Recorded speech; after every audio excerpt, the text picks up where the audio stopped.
Hello, I'm Dr. Gail Randall, and my little alarm didn't go off, so sorry I'm 2 minutes late, but I'm here. So, hi, Olivia Juliet. Nice to see you here. So today I'm going to talk about nerves that fire together, wire together. So this is not just for people that have cognitive decline or want to prevent Alzheimer's disease, although it is for those people. We've talked about that subject before on this show, but this is really for everybody. We want to have a healthy brain. And so we're going to talk about how we can accomplish that. And instead of talking about the negative side of it, I want to talk about more the positive side. Look at it from the positive side. For some reason, and I love it, what's coming across to me right now are these super agers. And I just finished editing a show on Gladys McGarry. Amazing person. She's a visionary. She's actually called the godmother of holistic medicine. What an honor. And she's still a powerhouse, let me tell you. She's amazing. Look for that podcast. It's going to come up on Monday under Soul Stories on all podcast stations. And listen to what a visionary she is. But it tells you something about these super agers. I also have coming up Rabu Betsauri, his mother, and I knew her. We called her Mamie, and she lived to be 103 years old. And he did a documentary on her called 100 Years from Mississippi, and that's going to be coming here to Los Angeles in September. So look for that in your guides that show you where things are showing. It's already won 3 best documentaries. Best documentary in Indianapolis Black Festival, best documentary in Atlanta, best documentary in Harlem International. So that's not a joke, and she is as amazing as she takes over that screen. So go see that documentary and look for that podcast I'm going to do. We're going to get some sound bites from the original show. It'll be very special. So we've got those 2 people. And, I have a lot of patients, too, that are getting up there. I have one that is 100. I have one that's 98. So what is it? What is it that what these people have in common that makes them live so long? They're called super agers. And that, they're still got their brains straight.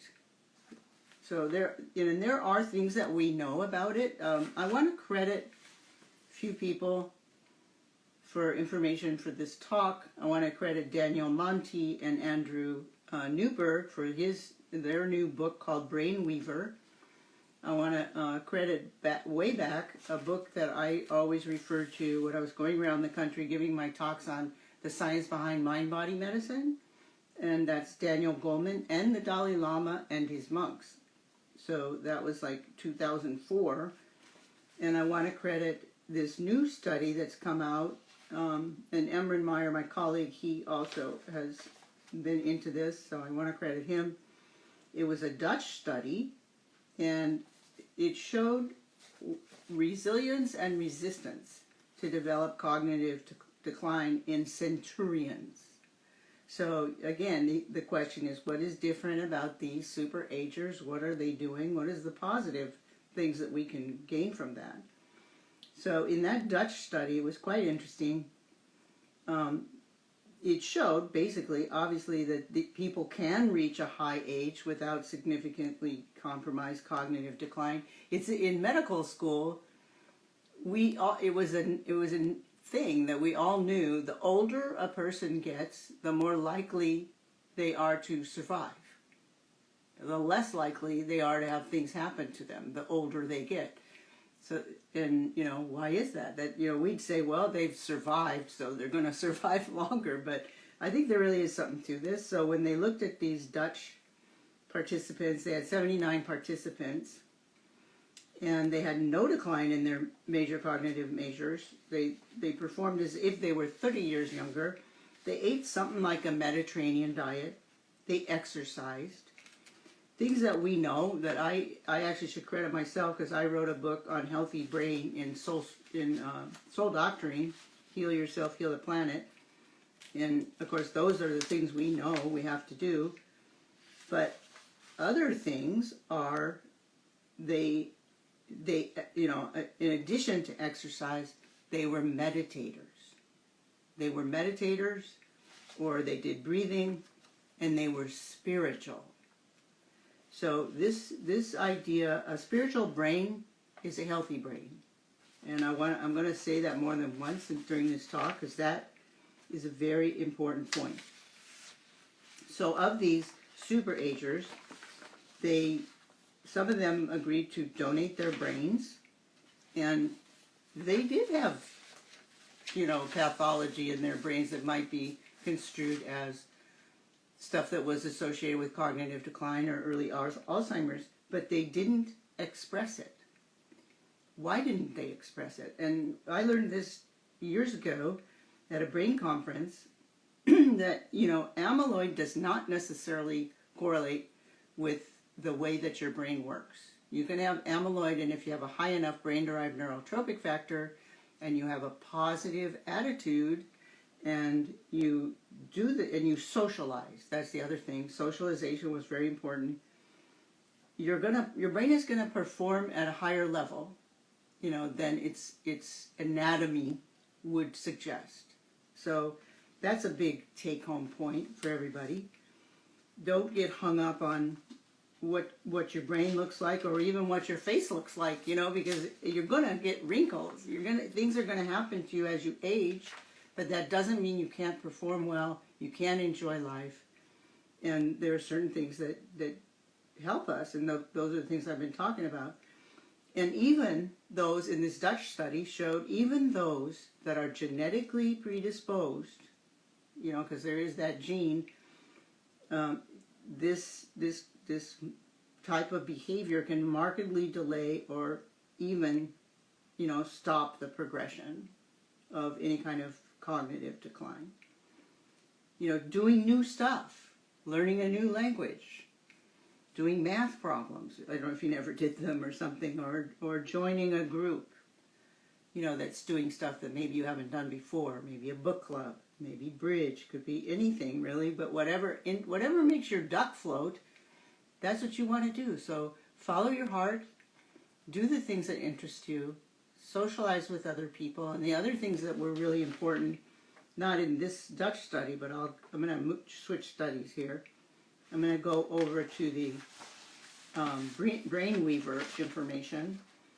And what they found, I just love it when scientists, including me, like at UCLA with Edwin Meyer, when we studied the combination of medicines, the combinations of medicines was way more powerful than any medicine alone. It's something we knew, but we had to prove it. But I just love it when scientists prove stuff like that our ancestors have known for tens of thousands of years. So these guys, these are very hardcore scientists, Daniel Monti and Andrew Newberg, and our longtime brain specialists and experts.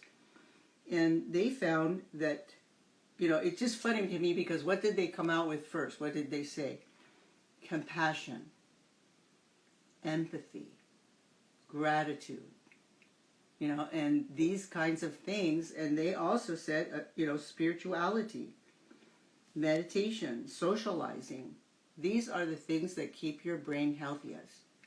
So if you're like that, and they found there are people, of course diet is important, a Mediterranean type diet, olive oil, because it has, all those phytochemicals, it has the very important molecules that end up in feeding your brain, and the antioxidants, of course, in vegetables, and there are nutrients that are important, which we'll get to, but the most important thing are these more objective kind of factors, which to me was surprising. Years ago, like I said, I went around the country and I used to lecture on the science behind mind-body medicine, and my favorite thing was, I was really into, the guy that was running the Health Emotions Institute, and he was studying the meditation, and he found Richie Davidson, and Richie Davidson found that if he took like ordinary people and he taught them to meditate, they could achieve the levels of prefrontal activation that the Dalai Lama's monks had. And that really, flipped my bean. I thought, this is really interesting. And then he was working with a whole team of brain scientists, and they collaborated with the Dalai Lama. And a book resulted out of that called Destructive Emotions. That was written by Daniel Goleman. And of course, the name implies they found out that the destructive emotions are really not very beneficial to behavior or brain.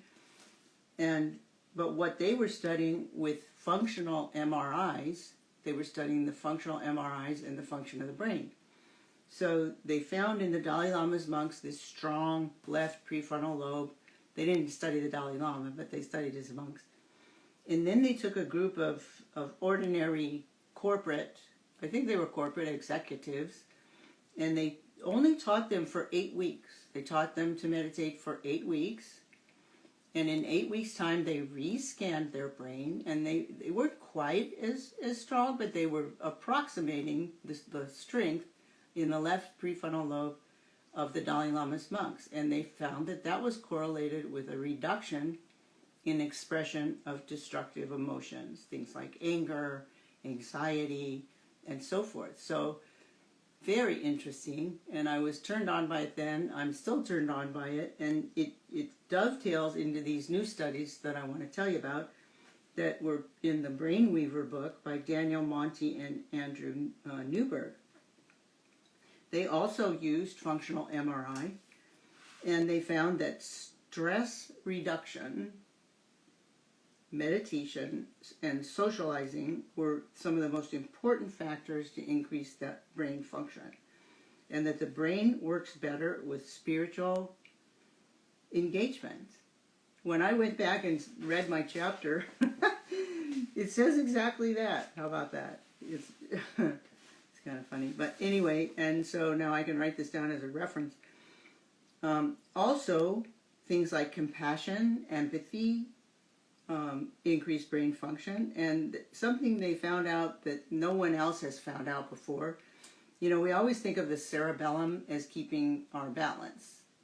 It does keep our balance physically, but they found out it keeps your balance emotionally as well. Now, how interesting is that? So I've also learned in the past that the cerebellum is one of the easiest parts of your brain to retrain your brain. So stand on one foot while you're brushing your teeth, or do, whatever you're capable of to increase your balance is also going to increase your emotional balance. Isn't that a beautiful thing? So these guys found that out. They also studied the microglia. The microglia are very important. I've learned in other settings that the microglia are the housekeepers of the brain cells. So they go around and clean up stuff like, old inflammation or whatever it is that needs to be cleaned up in your brain. And if they get activated, that is not a good thing. So what can activate them? So not eating right, so eating an inflammatory diet perhaps, not exercising, getting too much stress, and toxicity. The thing is, if you're stressed out and sleep, because sleep is the time during which your brain detoxifies. So you have to get adequate sleep. And if you're one of these people with chronic insomnia, you really need to look into that and see what you can do about it. Exercise helps a lot, but one thing that a lot of people don't talk about, that I do talk about because I've had extensive experience with, is the senesco neurotransmitter testing, because that will tell you, it'll show whether your cortisol levels are spiking, which is very dangerous to the brain, and we know that implies stress. It tells you what your neurotransmitter levels are, your serotonin, GABA, which are buffers to stress, It measures your dopamine, norepinephrine. Thanks for the hearts. It measures your, your excitatory neurotransmitters, and your norepinephrine, epinephrine are your flight or fight neurotransmitters. So we can measure all of that with those. That's that company's set of tests. And then what we do is, we apply these practices that I'm talking to you about, but also we can give them targeted amino acid therapy alongside of these teachings, and they will, recover their balance of their neurotransmitters and their adrenals quicker. So their flight or fight neurotransmitters go down, and their serotonin and GABA, which are their calming neurotransmitters or buffers to stress, go up. So that's what we all want. We want lots of buffers for stress because this is planet Earth. And if you're on the same one I'm on, it is stressful. So we need to do our stress, the things that we can manage our stress with, which, you know what your things are, but, meditation helps, just simple breathing, just deep breathing. I call it Buddha belly breathing. For a person who says, I don't have time for that, 5 minutes twice a day, you can actually measure a reduced flight or fight neurotransmitters, slowed heart rate, slowed brain waves, reduced blood pressure for 6 hours for 5 minutes of proper breathing. So you can get that in twice a day, if I can get that in twice a day. So that'll help your neurochemistry. And if you get out of the stress stream, I call it, meaning whatever it is in your life that's eating you, because it's not just what you're eating, because what you're eating is important, of course, but it's what's eating you. So if just, dealing with it yourself is not good enough, then maybe seek out help from a coach or a psychologist or somebody you trust, a friend. Talk about it, deal with it.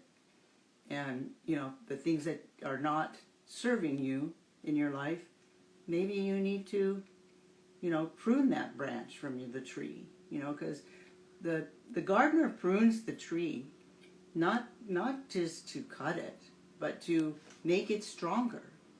So that when you prune a tree, you reduce the amount of energy that it puts out, so it becomes stronger and more robust and comes back even stronger. So if you have things in your life that need pruning, think about that. A good way might be making a list of what those things are and then deciding how you want to deal with those. So microglia, we were talking about microglia. Another thing about microglia that a lot of people don't realize is if you hit your head, or if you have some kind of trauma to your head or your brain, it can activate the microglia. And if you don't and it can stay activated for a very long period of time. Let's say a baseball hits you in your head when you're in your teens or something. If you don't do something to calm them down, it will continue to hurt your brain function. So, think about that. And the way you do that is by eating anti-inflammatory foods. Cranial sacral therapy can help with that. Acupuncture can help you with that. So the other things that you really want to do to prevent these kind of brain deals and Parkinson's, which is kind of on the same continuum, is do things that increase your dopamine. And again, hearkening back to when you feel really happy, or you feel very spiritually inspired, if you've ever felt that, like you're like, oh my God, this is amazing, your dopamine is up.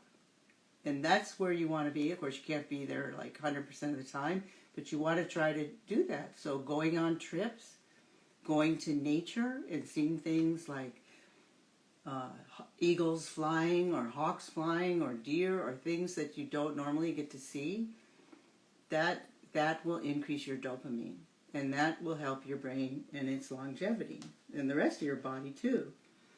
So using NAC is helpful, and N-acetylcysteine, because it helps the mitochondria in your brain. Remember I talked about sleep helps your brain detoxify. Well, NAC helps your brain detoxify too because it helps your mitochondria. And then I mentioned olive oil before. Well, olive oil I've spoke about in the previous talks, but I'll just review it because it's so important. Hi, Francine. That, olive oil has tons and tons of polyphenols in it. So you want to have organic olive oil, hopefully first pass, cold pressed, and because you want it for the polyphenols. The polyphenols are very large molecules, so it has to come from fruits or olives that are grown without chemicals, or it won't have the polyphenols in it. So if you buy non-organic olive oil, it's inert, in terms of helping you nutritionally, because it has to come from nutrient-rich soil, which means has to be full of microbes. The best kind of soil, which is nutrient-rich, that is organically grown, in a handful of soil, there's more microbes than there are people that ever existed on the planet. I mean, that's huge.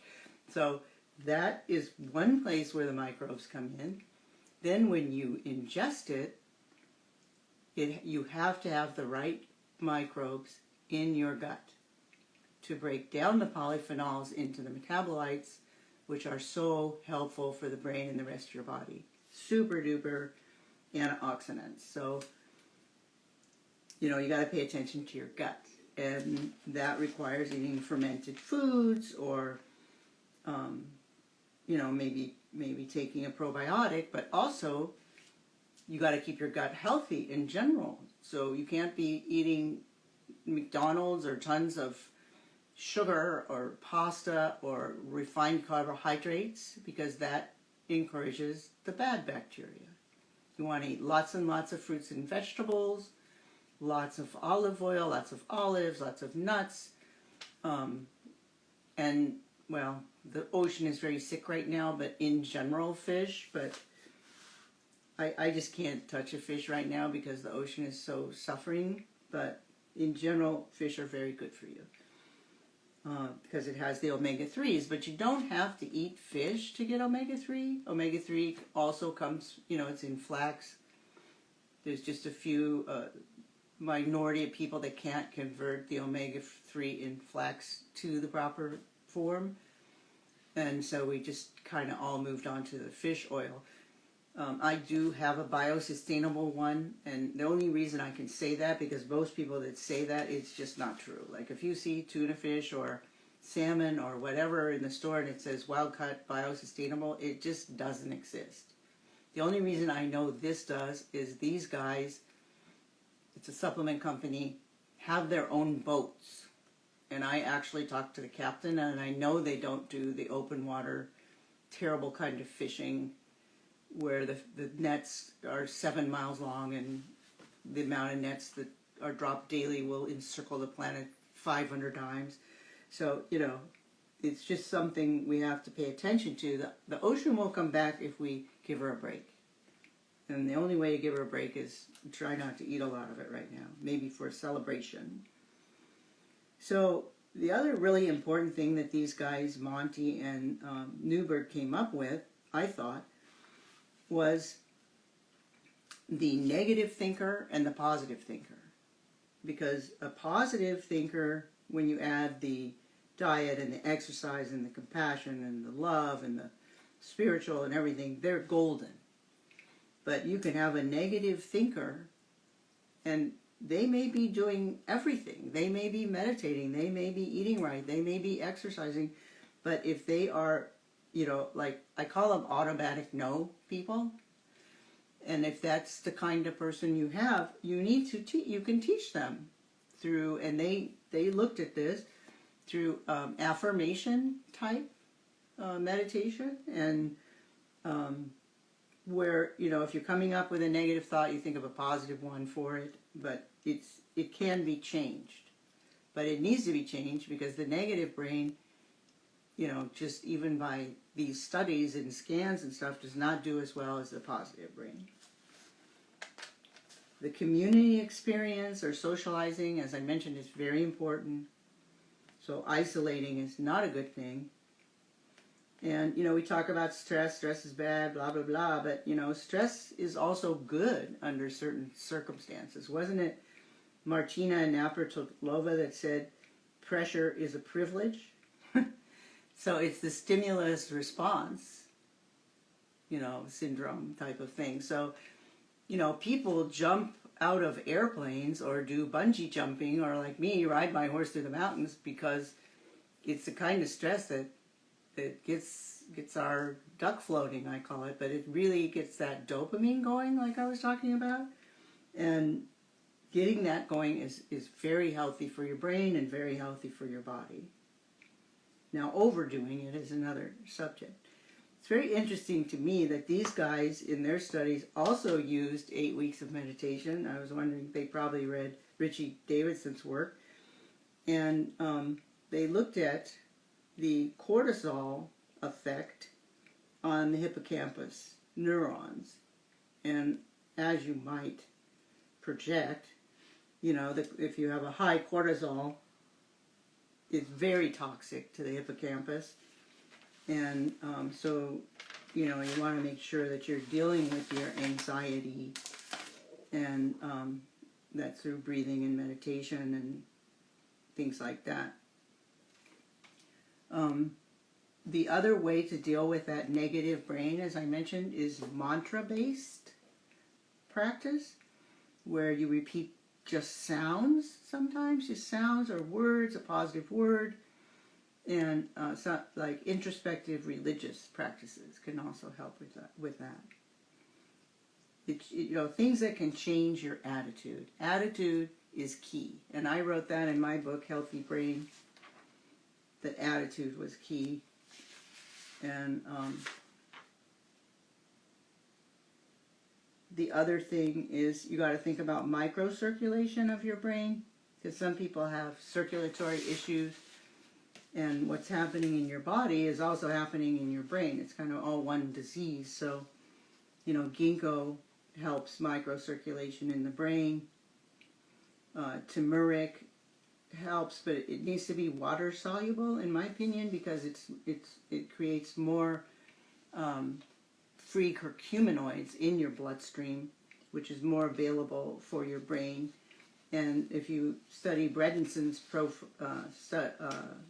system of looking at the brain and Alzheimer's disease and cognitive decline, most of it's inflammatory. It's not all inflammatory, though. Some of it could be viral, and in which case you need to be tested, go to your doctor, be tested for these chronic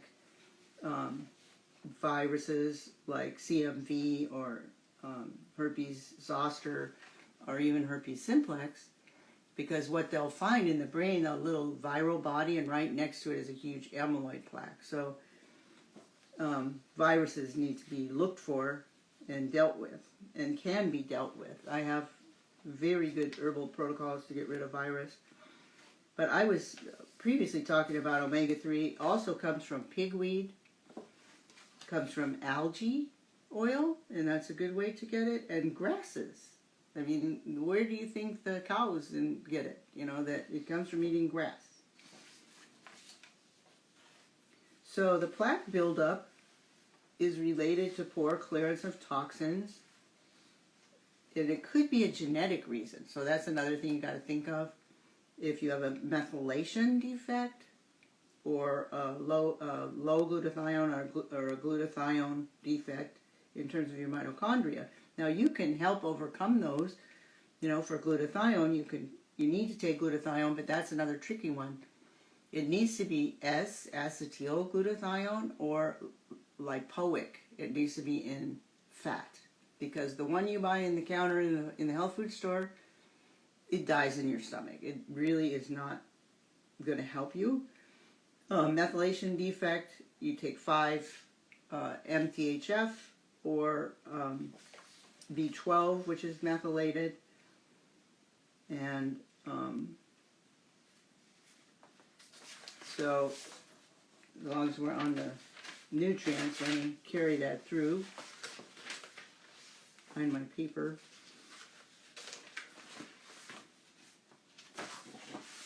should know it like the back of my hair it is. Okay, so we already talked about a lot of them, but we talked about the omega-3. We didn't talk about lecithin, so that's another very good nutrient for your brain. CoQ10 is important for the mitochondria, also to help them detoxify and make energy. NAD we talked about.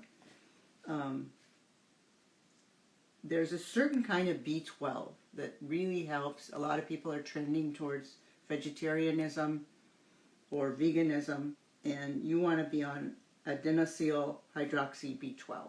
It's the natural kind of B12 in your body, and generally, we don't eat dirt anymore. I mean, the B12 comes from dirt. That's how animals get B12, is eating dirt, because the microbes in the dirt make B12. And then, people were eating animals to get their B12. And then they say, no, I have to eat animals or I won't get B12. But that's not 100% true. You can get B12 from supplements that have been made from the organisms that are in the dirt. So we can do it. It's called biomimicry, back to nature. The other things that I find that really helps me in my cognition is coffee fruit. Coffee fruit is wonderful because it increases the brain-derived neurotropic factor. Now, I'm talking about the fruit, not the bean. So it's the fruit around the bean that we've been throwing away for decades and decades that is the good stuff, I mean, I'm not saying coffee is bad, but I'm saying the fruit, now that's the bomb, because that increases your brain-derived neurotropic factor. And remember I said, if your brain-derived neurotropic factor is high enough, the amyloid plaques don't mean anything. I mean, you still function normally regardless of them. So you want to try not to get them. You want to keep your brain, you're as least toxic as possible and keep your detoxification going with the things I mentioned. But coffee fruit is lovely. Other things that increases BDNF is exercise. Imagine that. And also any super mentholated fresh herb, like I have a big rosemary hedge out on my driveway, or sage, or even mint can increase BDNF. So a certain kind of magnesium called magnesium threonate is really good for the brain cells, and it crosses the blood-brain barrier. An herb, which is a very powerful herb in Chinese medicine called gotu kola, is helpful for the brain. Bioflavonoids, which of course comes from vegetables, but sometimes you want to take extra. The polyphenols that I mentioned, which also come from, by the way, cacao. So sugar-free chocolate is open on the menu. People love that. And the very dark black berries. Choline is something that we can take to help jog our brain and the production of acetylcholine in our brains. Beets are very good for the brain. Resveratrol, which is pretty much the same as the Vitanox formula, which is the natural herbs and stuff that have the polyphenols in it, and also phosphatidylserine, which is the fat that your brain cells are made out of.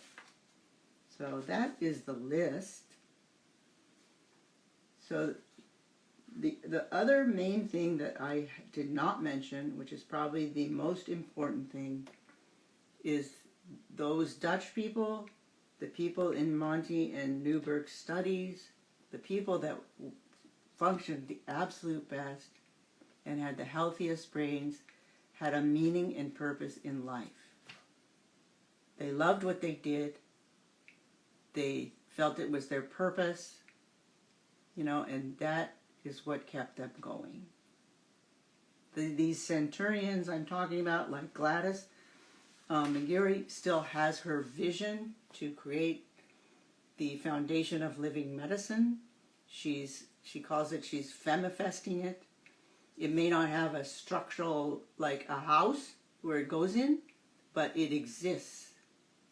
It exists. You go on the website, check it out, join, and we can all be part of the same village where we're all one, where no matter what color, what creed, what gender we are, we honor all people and we honor all God's creations. And we know that medicine is only medicine when it comes with love. When it comes with love and compassion and kindness and from our true heart, that's when true healing can occur. If it's just a pill or just a supplement or just an idea, that's not going to do it. You have to add the love. It's like the sunshine that makes the seed grow. So check that out. And now I'm going to open it to questions. Hi, Yvonne. So, questions about the brain. I'm going to give you a minute because I know Instagram has a delay.